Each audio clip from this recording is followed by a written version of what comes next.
Hello everybody, it's your boy here, Jedi Plays 450, back at it again with another video. This time I will be reviewing Bruno Mars's Unorthodox Jukebox, released on December 7th, 2012, probably the third most important thing to happen on December 7th. Yeah, it's his second full-length album, and it is probably... Well, okay, let me just start reviewing it, okay? I don't need to get into much more of this. You know who Bruno Mars is. Young girls. Okay, so in my last video, I think I said that there were 4 categories that a Bruno Mars song can fall into, which is a cheesy love song, a you broke up with me song, there's another one. I forget it. I'm going to write it down. But the final one is I have a lot of women on my peener. And this is the I have a lot of women on my peener song. He's talking about these young wild girls that make a mess of him because they're just fucking everywhere, bro. He got these freaking Jeez Louise, man. I don't really care about this song, to be completely honest. The instrumental is pretty dissonant to the actual song itself. It sounds very hopeful, but the lyrics are like, they're gonna make a mess of me. They're gonna be the death of me, and it's like, all right. I mean, that's your prerogative, man. You do whatever you want to do. You have whatever you want to have, I guess. The next song is Locked Out of Heaven. Is this the best? It's not my favorite on the album, but obviously it's one of the more popular ones, and it is a really good one. Classic pop, 2010s pop tune. Yeah, yeah. The freaking I would think that I would find that annoying after so many times, but no, it's still as good as ever. It never gets old. This is one of the songs that never gets old from Bruno Mars. The part before the last chorus, I think they call it a breakdown. The breakdown is really good, and yeah. The next song is Gorilla, which that's not a great song to me. I think it's just it's weird. Bruno Mars seems to really like monkeys, I guess. It's monkeys and reggae. I don't know if I want to make a correlation because that would be really bad. But, in the Lazy song, he was dancing with a bunch of monkeys, and now there's a monkey on his album cover. And then, yeah, I don't want to talk too deeply about this. I'm making connections in my brain that I don't want to. Yeah, no, Gorilla, banging on my chest, Gorilla. It's okay. No, one of the categories I forgot. One of them was sex. This is a sex song, but there's like violent sex, bro. They're banging so hard that the cops and the SWAT have to come to their house to tell them to stop, but they keep going. Okay, that's one aspect of the song that I like because I enjoy just absurd things in my songs. That's why I like Steely Dan so much. They just be talking about whatever, and this is like something that I would see in a Steely Dan song, I feel like.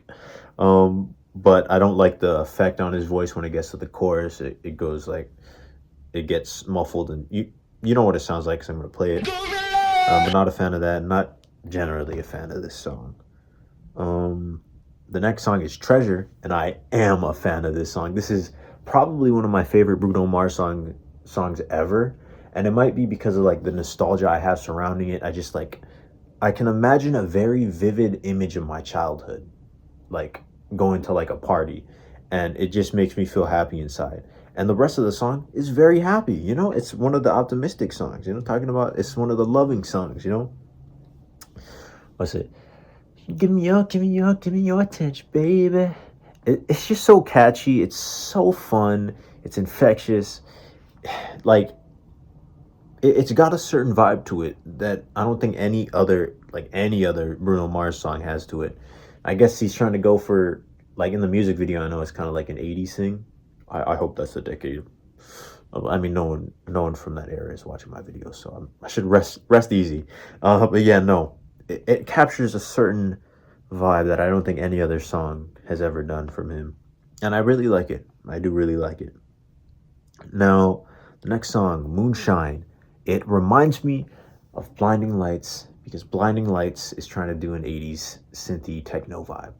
And, maybe that's you know, it's my age. Okay, the correlations that I make, they don't they don't really make sense because I'm associating it with a song that came out in like 2021 to like a whole era that's in the 80s. But you know, Moonshine has this like synthy techno vibe going on, and it's I would rather listen to any other song that has this going on. Like it's cool. There's this one part, um, the last chorus, I think, and the breakdown section before the last chorus.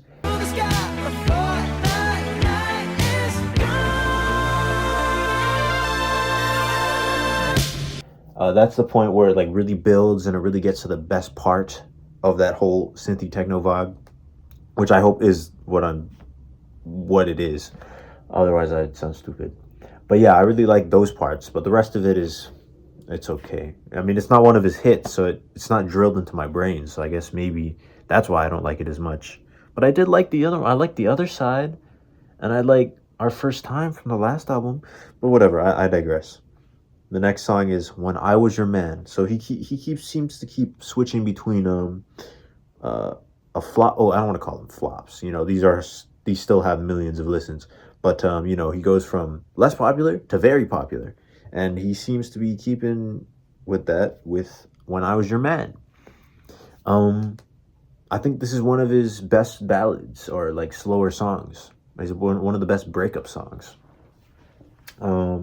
You know, it paints a very vivid image of him being someone's man, and you know, he should have treated them better. But I mean, I hope he buys you flowers. I hope he holds your hand. I hope he gives you all the hours and all that stuff. You know, it's a good song. I wouldn't put it in rotation because you know slow songs aren't usually my thing, but definitely a classic. Now the next song is not a classic, and that is Natalie. This one's kind of like not a heist song. It's like a Western thing. He's got a Western thing going on. It's like I'm talking about Natalie. She's a bitch, and I don't like her because Natalie went and stole all his money because she's a gold digger or something. There's this one part in the song where it's okay. The line, "You'll be begging me, please, please, please, and I'm gonna look at you and laugh, laugh, laugh." That's just such a stupid line. It breaks my immersion with the song. I mean, I guess I wasn't really immersed that immersed to begin with, but I still think it's a really like stupidly funny line. I mean, it's got an interesting plot and premise, and you know, Bruno Mars is still doing. He still sounds good. He's never gonna not sound good. I don't think anything is ever gonna make him sound bad. So, yeah, it's okay. Show Me. Oh, this is another reggae song. This is the second reggae song that I was talking about from the last album. The last album had Liquor Store Blues and kind of Our First Time. But this one has Show Me. Show me. You got to do something. I think this one's like semi-popular, like a little bit, like maybe like a B-lister of a song. You know, it's got a good bass, got a good enough groove.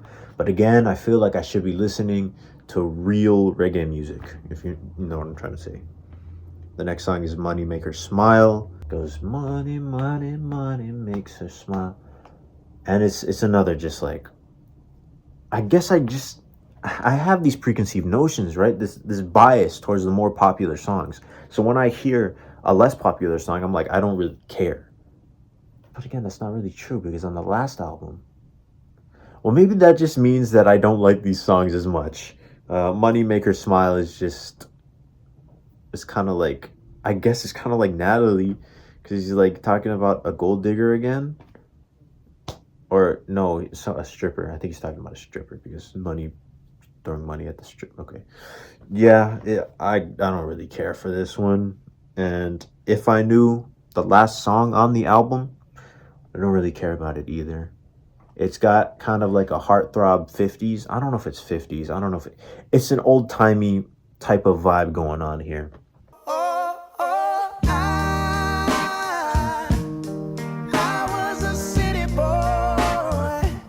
And, you know, I found that concept interesting. I think it's very novel. But otherwise, it's also, like, extremely short at 2 minutes. I like the nah, baby, nah, baby. The deeper voice guy. And with Bruno, I like when it switches. That's kind of got a cool thing going. He says city boy. And That's all I have to say about that one. You know, some good moments, but overall, oh, that's what I would say about the entire album. There's some good moments, some great moments, but it's kind of eh. See, the thing at the beginning I was trying to say is that this is probably his weakest album. You know, there's just the hits to not hits ratio is kind of way off. Not way off, but you know, he's got what? He's got Locked Out of Heaven, Treasure, and When I Was Your Man. That's three big bangers compared to like a B-lister like Gorilla and Show Me. You know, like those are, I mean, I like Show Me enough, but Gorilla is just too goofy for my liking. And then the rest of the songs are just, they've got some good elements to them, but I just don't really care, you know? And that kind of sucks. Because, like, I just enjoy listening to Bruno Mars's music, to his voice, you know? That's his whole appeal. But it just kind of sucks when it feels like I just don't care about these songs.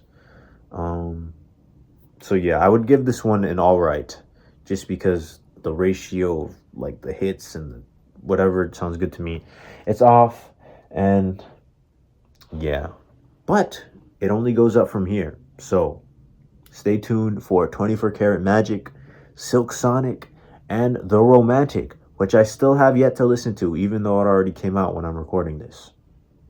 I hope it gets better from there.